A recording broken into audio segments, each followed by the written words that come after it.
Bonsoir à tous et bienvenue dans le journal des JMJ. Dans les titres, aujourd'hui, le traditionnel chemin de croix qui s'est déroulé dans les rues de Sydney. Nous retrouverons Thomas Valu, l'un de nos envoyés spéciaux en Australie. Benoît XVI a partagé son déjeuner avec 12 jeunes des 5 continents. Parmi les invités, une Française. On verra son témoignage. Et puis, comment vit-on ces JMJ en France? Comme tous les soirs, nous rejoindrons nos reporters à Paray-le-Monial et à Lourdes. C'était l'un des moments les plus attendus de la semaine. Le traditionnel chemin de croix des JMJ s'est déroulé cet après-midi dans les rues de Sydney. Un chemin de croix spectaculaire qui a duré près de 3 heures. Il a commencé sur le parvis de la cathédrale Sainte-Marie, dans le centre-ville. Benoît XVI a récité la prière de la première des 13 stations dans un décor théâtral un peu à l'américaine. Les 12 autres stations ont été mises en scène sur des lieux emblématiques de la ville, comme l'Opéra, en plus des 200 000 jeunes qui étaient dans les rues de Sydney. 500 millions de téléspectateurs ont suivi l'événement. Alors, quel est le sens de ce chemin de croix pour les JMJistes sur place? On retrouve Thomas Valu, l'un de nos envoyés spéciaux. Bonjour, ce vendredi était une journée toute particulière pour les JMJ. Vous savez que le vendredi, c'est la journée plus particulièrement consacrée à la pénitence, à la réconciliation. Et les jeunes aujourd'hui ont vécu ce matin les catéchèses suivies de la messe. Pour beaucoup, le sacrement de réconciliation. Et cet après-midi, il y a eu ce grand chemin de croix dans les rues de Sydney. Alors, Père Denis Metzinger, nous avons vécu ensemble ce chemin de croix. Encore un moment important d'intériorité, de silence pour les jeunes. Ça changeait d'ailleurs des autres jours.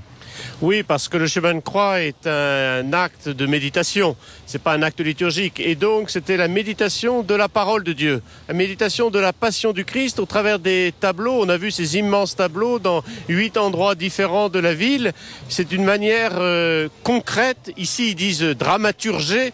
En français, ça passe pas très bien, mais c'est une manière concrète d'intérioriser le texte de la parole de Dieu. Alors, il y avait cette méditation suivie d'une prière universelle qui répondait vraiment à ce qu'avait dit le pape la veille, notamment sur le besoin de se respecter, de respecter la création. Oui, ce qui est intéressant, c'est que ce chemin de croix a été utilisé en 1975 par Paul VI au cours de l'année jubilaire à Rome, et Jean-Paul II lui-même l'a médité, ce chemin de croix, au Colisée en l'an 2000. Et donc on inscrit les jeunes générations dans toute cette belle tradition de l'Église, de la méditation, de la prière, de la contemplation du Christ en croix. Alors le Saint-Père a accordé le don de l'indulgence pour tous ces jeunes qui suivaient la célébration de la messe, qui suivaient le sacrement de réconciliation. Et Père Denis Metzinger, c'est la deuxième JJ où se trouve cette proposition.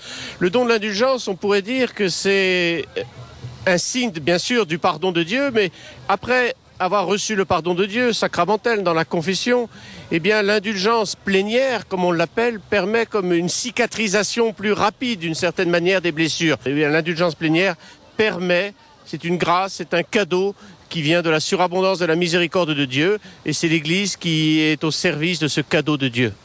Voilà, cette grâce, les jeunes ont pu en bénéficier pendant toute cette JMJ. Demain, eh bien ce sera le grand pèlerinage, le pèlerinage pour aller à la veillée avec le Saint-Père. Et puis il y aura dimanche matin cette grande célébration avec les confirmations. Bonne soirée, bonne journée à tous.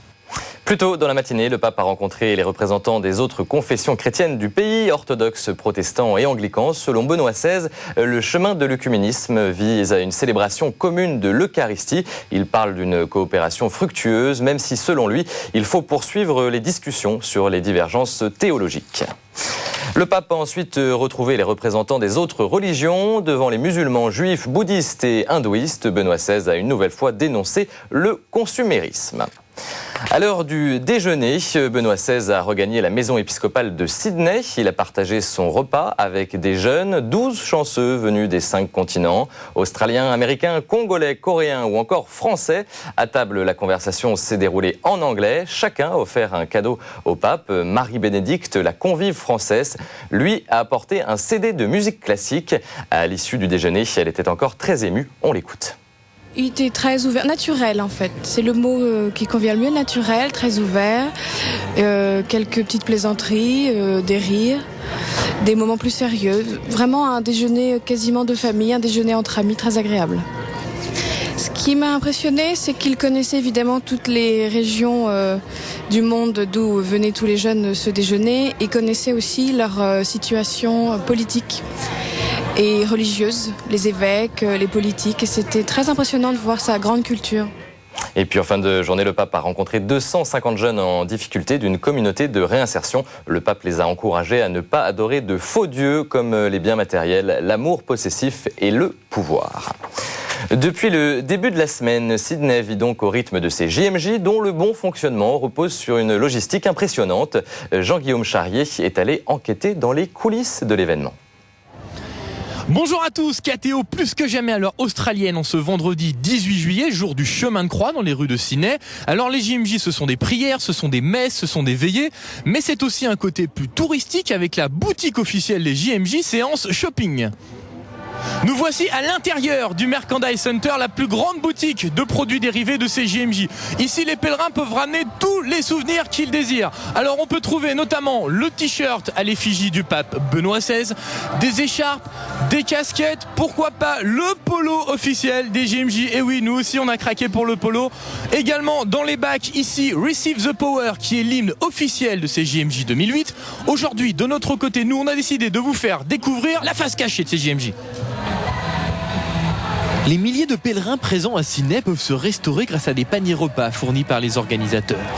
En échange de leur ticket repas, ils se voient remettre un sac de provisions et ce sont des centaines de bénévoles qui remplissent ces cabas à un rythme effréné. Ce midi, pour le déjeuner, sur notre site, nous allons servir 17 000 repas et ce soir, pour le dîner, nous en servirons 20 000. Ce sont des groupes de 7 à 8 volontaires qui s'occupent d'une tente et 10 autres les approvisionnent. L'organisation est parfaitement rodée, les pèlerins peuvent repartir avec le plein de vitamines. L'envers du décor, c'est aussi ça. Ça, c'est le Media Center, un gigantesque hall qui abrite les médias venus du monde entier pour couvrir cet événement. C'est donc un petit peu ici que se crée le lien entre les milliers de pèlerins présents à Sydney et les millions d'autres qui suivent les JMJ devant leur télévision. Le Media Center est un peu le cœur névralgique de la retransmission des JMJ. Un espace gigantesque qui donne la mesure du rassemblement. Nous avons environ 2200 journalistes qui ont reçu une accréditation. La difficulté ici avec l'Australie, c'est que nous sommes du mauvais côté de la Terre pour l'Europe et l'Amérique. Beaucoup de gens regardent le chemin de croix et c'est très tôt le matin en Europe, ce qui va affecter le nombre de téléspectateurs. Mais sans doute, 500 ou 600 millions de personnes regardent les JMJ à travers le monde. Une trentaine de chaînes de télévision, des dizaines de radios et de quotidiens travaillent ici nuit et jour, 24 heures sur 24, pour retransmettre, analyser et disséquer ces journées mondiales de la jeunesse. Les jeunes attendent maintenant la veillée demain soir avec le pape. Ce sera l'un des grands temps forts de la semaine. On peut s'attendre à une soirée festive au vu de l'accueil que les pèlerins ont réservé à Benoît XVI hier lors de son arrivée en bateau. Je vous propose de revenir sur ce qu'il s'est passé à travers le regard de Guillaume Roubert. Depuis 10 jours, notre reporter suit le groupe de la paroisse Saint-Germain-des-Prés à Paris. Aujourd'hui, c'est le grand jour. Nous accueillons officiellement notre pape Benoît XVI. En pèlerin, nous reprenons la route direction Barangaroo, ce gigantesque ponton où nous avons déjà assisté à la messe d'ouverture. Sur le parcours, nous retrouvons cette ambiance colorée et hyper festive entre les groupes de tous les pays. Tous ralliés derrière le panache blanc de Benoît XVI, mais chacun sous sa bannière. Et nous, franco-indiens, nous avons Skippy en tenue d'apparat pour nous ouvrir le chemin. Dans le cortège, nous utilisons d'ailleurs une technique bien de chez nous pour nous déplacer.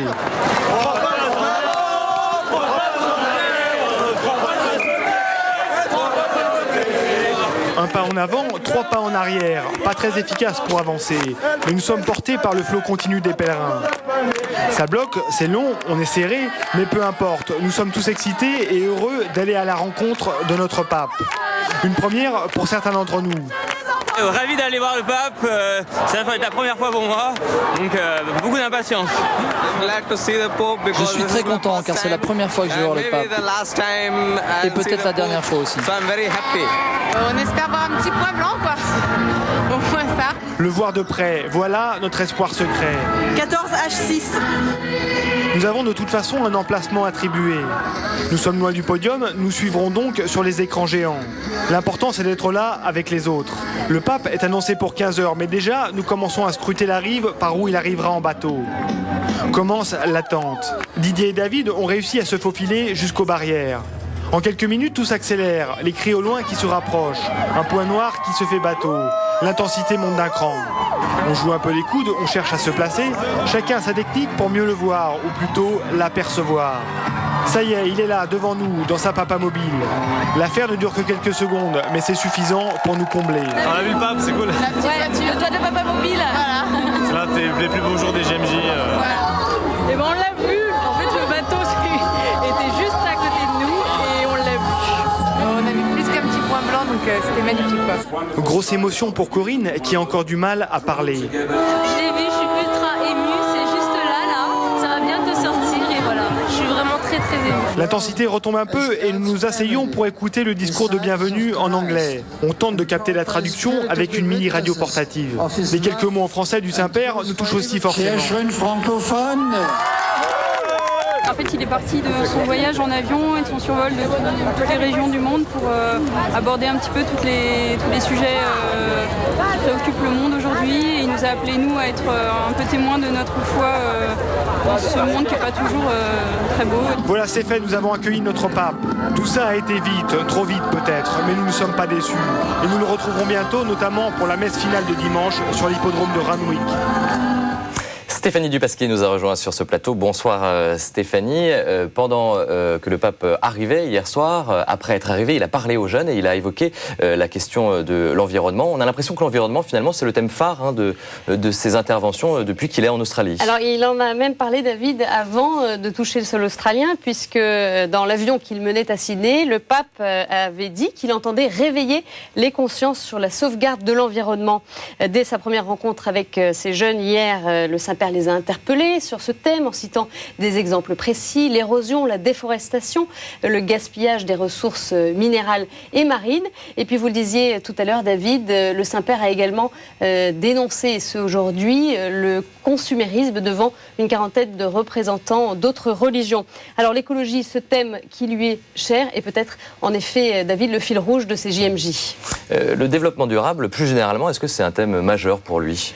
Oui, et ce, depuis le début de son pontificat. En novembre 2005, 7 mois après son élection, une rencontre sur l'eau et l'environnement s'est tenue au Vatican en présence d'experts internationaux. Autre exemple, cette année, dans son homélie de l'Épiphanie, Benoît XVI a appelé les catholiques à adopter un style de vie sobre et à s'engager pour une distribution équitable des richesses. Enfin, le pape a lancé des appels à la protection de l'environnement plusieurs fois lors de l'Angélus, place Saint-Pierre. Et puis Benoît XVI, il faut le rappeler, interpelle régulièrement les grandes puissances sur cette question. Oui, quelques exemples récents. Alors, lors de la visite de Nicolas Sarkozy au Vatican en décembre, la protection de l'environnement avait été évoquée en vue de la présidence de l'Union. En avril, lors de son voyage aux États-Unis, Benoît XVI à la Maison-Blanche a parlé avec George Bush du développement durable et de la lutte contre la pauvreté, en particulier en Afrique. Et puis plus récemment, le pape a lancé un appel aux membres du G8 réunis en Allemagne en juin. Il a demandé aux pays riches de respecter les promesses d'aide au développement des populations dans le besoin. Il a d'ailleurs insisté sur l'accès à l'école pour tous les enfants du monde, point de départ selon lui du développement durable. On peut dire que Benoît XVI est un pape écolo ? Alors, ce qui est sûr, c'est que l'environnement est clairement au cœur des préoccupations du pape, mais il va plus loin. Il l'a dit aux jeunes hier, le développement durable, l'environnement sont des préoccupations vitales pour l'humanité, mais tout cela ne peut être compris, poursuit le pape, sans une réflexion sur la dignité de l'homme. L'homme est le sommet de la création divine, il doit, comme elle, être respecté. Protection de la nature et protection de l'homme sont donc indissociables pour le pape. Merci Stéphanie pour cette analyse. En France, France, on vit également des JMJ dans une dizaine de lieux où sont organisés des mini-JMJ. À Lourdes, 2000 jeunes ont pu suivre hier sur écran géant l'arrivée de Benoît XVI en bateau dans la baie de Sydney. Le reportage de Frédéric Jakovlev. Il aura fallu attendre presque 3 jours pour que ces jeunes, d'ordinaire sages et réservés, se laissent un peu aller. 3 jours pour que Lourdes se donne enfin des airs de JMJ. Et l'artisan de ces effusions, de cette joie, c'est lui, Benoît XVI en personne, ou presque. Ces images, les jeunes les ont découvertes 12 heures après leur diffusion. Mais peu importe, hier soir, Benoît XVI était bien là, avec eux. On est ici tous ensemble et on est tellement heureux de voir enfin le pape à Sydney. Et on est très heureux parce qu'il représente les JMJ, parce que c'est lui qui les soutient et veille sur les JMJ. C'est l'ambiance, entre nous on le voit arriver, c'est le moment qu'on attendait, c'est le moment dans les JMJ qui est le plus important, l'arrivée du pape. On ne peut pas être à Sydney mais il arrive quand même et on est un peu par le cœur avec eux, il arrive, on est content et voilà, donc on applaudit, on se met dans l'ambiance, c'est normal. Et de l'ambiance, hier soir il y en avait, comme si Sydney n'était plus qu'à quelques encablures de Lourdes. Et que Benoît XVI n'aurait qu'à tendre l'oreille pour entendre la clameur de ces jeunes.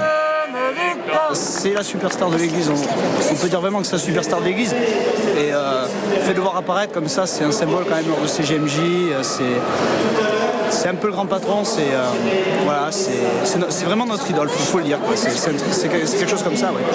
Fin de cette soirée avec la célébration pénitentiaire. Au total, la retransmission aura duré une demi-heure. Une petite pause dans un programme bien chargé. Ce matin, les jeunes ont repris le rythme normal de ces JMJ avec une journée consacrée à la Vierge. D'abord ce matin, autour des catéchèses, les dernières de cette semaine, et puis cet après-midi avec une méditation autour des 20 mystères du rosaire. Ce soir, c'est la fête qui attend les jeunes. Théâtre, concert dans les rues de Lourdes. Au programme des Clics, les Petits Brins et Acquéron. 2000 jeunes sont également réunis à Paray-le-Monial en Bourgogne où ce matin la fête a repris après une nuit d'adoration. C'est un reportage de François Lespès. Paray-le-Monial la nuit dernière. Au plus profond de la nuit, les rues ne sont pas aussi calmes que d'habitude. Des jeunes, seuls ou en petits groupes, circulent autour de la chapelle des apparitions. C'est ici que le Christ est apparu à Sainte-Marguerite-Marie au XVIIe siècle. À 3h du matin, la chapelle est pleine. Toute la nuit, offrant un moment de leur sommeil, les jeunes se relaient pour adorer le Seigneur dans le Saint-Sacrement. Il y a le calme de la nuit et le silence. Et puis l'effort du coup qu'on fait pour se lever, pour venir voir Jésus en plein milieu de la nuit, je trouve que c'est beau. Parce que c'est quand même un sacré effort de se lever à 3 heures. Surtout qu'il y a la fatigue un peu de la session. C'est une prière assez simple en fait, oui. Parce que c'est difficile quand on est fatigué, qu'on dort encore un peu, de se concentrer vraiment. Enfin, c'est surtout une présence.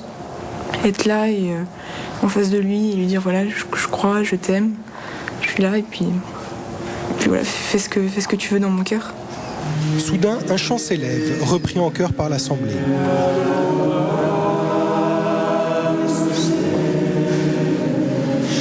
L'heure d'adoration est aussi ponctuée par des prières pour le monde. Nous te présentons, Seigneur, d'une manière toute spéciale, ceux qui souffrent, ceux qui sont touchés par la solitude, ceux qui sont touchés par la maladie.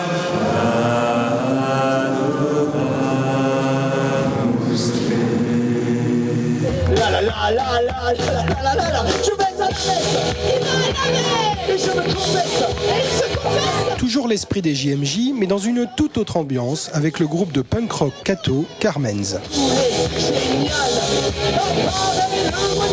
Venir près du cœur de Jésus pour essayer d'y prendre vaguement tout ce qu'on pourrait vaguement y prendre et de le partager à toutes les personnes qui voudront bien assister à nos délires scéniques. On pensait que c'était important tout simplement. Le témoignage d'une foi rock'n'roll, tel est le credo du groupe Carmen's. Il n'y a pas plus loser, il n'y a pas plus renégat, il n'y a pas plus que même les apôtres. Donc ouais, Jésus, si Jésus n'était pas rock'n'roll, je pense pas que le rock'n'roll existerait, puisque d'ailleurs ça descend du gospel à l'origine aussi. Wow. Du gospel. Oh, one sense. Enfin bon, bref. De la prière à l'esprit de fête, ainsi se poursuit le Forum international des jeunes à Paray-le-Monial. Voilà, et j'ajoute que les jeunes de Paray-le-Monial participeront ce soir à une procession de la Croix en écho avec le chemin de Croix qui s'est déroulé aujourd'hui à Sydney. Voilà, on arrive à la fin de ce journal. Prochain rendez-vous à suivre en direct sur notre antenne. Cette nuit à 1h15, Benoît XVI célébrera la messe avec les évêques australiens, les séminaristes et les novices dans la cathédrale Sainte-Marie de Sydney. Et puis demain matin, la veillée avec le Saint-Père en direct de l'hippodrome de Randwick à partir de 11h du matin, heure de Paris. Enfin, à 19h30 demain soir, vous retrouverez Stéphanie Dupasquier pour le journal des JMJ. Très bonne soirée à tous avec une pensée particulière pour la petite Domitille qui vient de naître.